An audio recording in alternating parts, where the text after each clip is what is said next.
I think like a lot of my generation, I was introduced to Asian culture and caricatures of Asian culture through shows like Toonami and Saturday morning cartoons.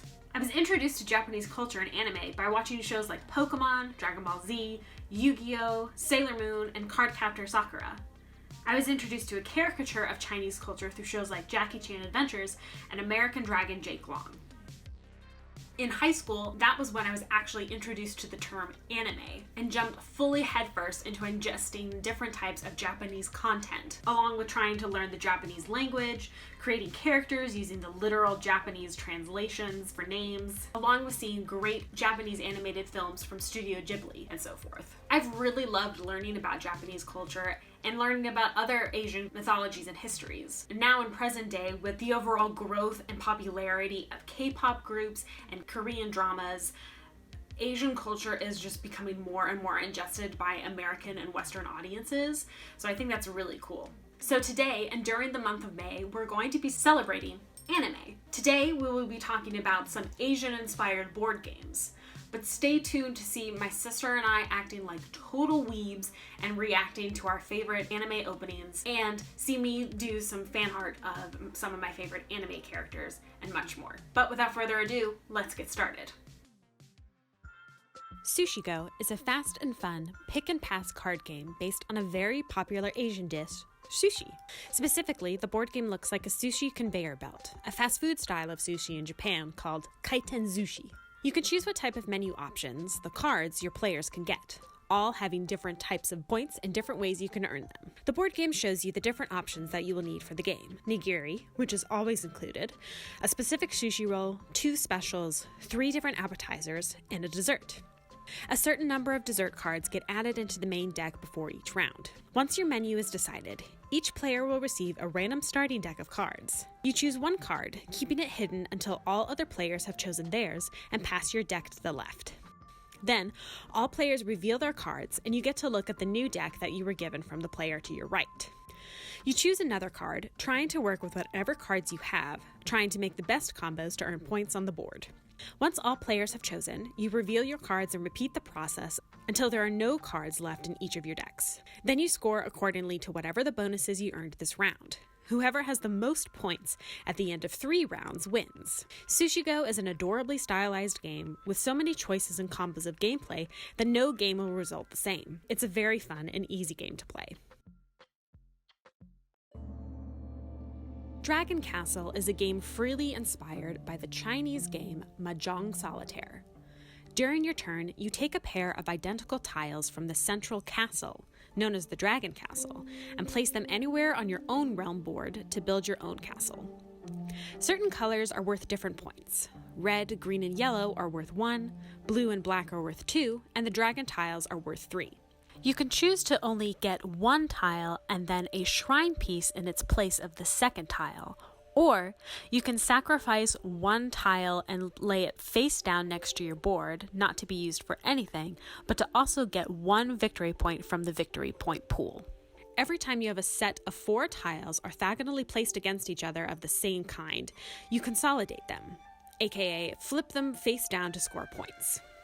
When you consolidate a set, you may also place additional tiles on top of the consolidated tiles, creating shrines once you place a shrine piece on top. Shrines allow you to score additional points, but they also limit your building options. You can stack up to 3 tiles on top of each other. The higher your shrine, the more points you gain. You may also use the available Spirit card and its game-changing powers, but it comes at a cost. There's also a Dragon card in play, which if you follow the building requirements, you will score bonus points. When the main Dragon Castle has been reduced to only 1 floor, the end of the game is triggered. After 1 final round, the player with the most points is the winner. Dragon Castle is a beautiful, tactile, strategic game for all players. It has different boards that allow you to create different structures for the game, as well as a 1-player mode where you can just play Mahjong Solitaire. It even has a blank board that allows you to create any kind of creation that you want, following the Mahjong rules, of course. It's a wonderful game and a beautiful one to add to your collection.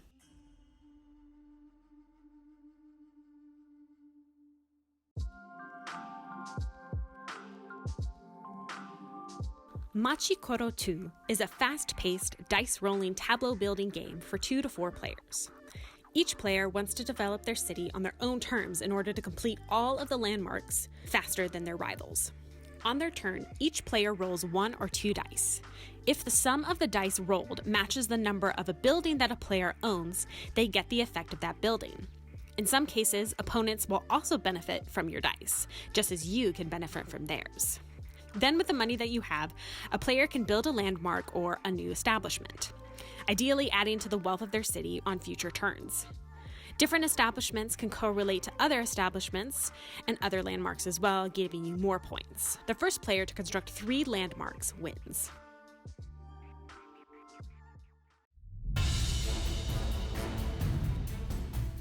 In King of Tokyo, you play as monsters, gigantic robots, and strange aliens, fighting each other to become the King of Tokyo, based on a very popular and frightening Japanese character, Godzilla.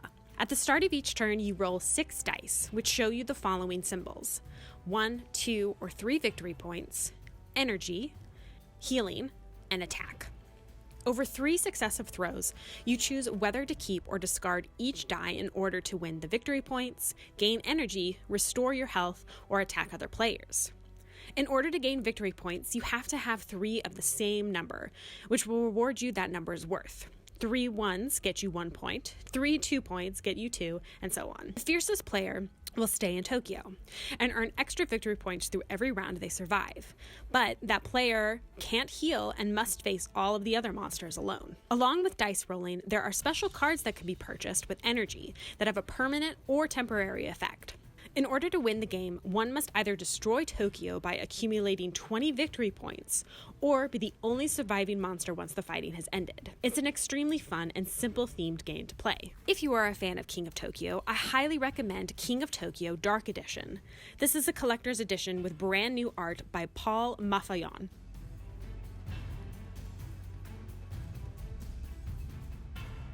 This game also has a new board game mechanic, where the more sets of 3 you get rolling your dice, your monster moves up a new meter that gives you special powers if you pass certain benchmarks. King of Tokyo is a very fun and interactive game, and a great game to go back to for simple gameplay and monster shenanigans. I hope you guys enjoyed today's video, and again, I hope you look forward to the rest of the month of May and just focusing on some Asian culture and Asian influences on things that I love. So, thanks again so much for watching, and I'll see you guys next time. I was introduced to Japanese culture and anime by watching shows like Pokemon, Dragon Ball Z, Cardcaptor Sakura. I was fully dived headfirst into Japanese culture. And now in present day with the overall so today, the month of May, and just ingesting or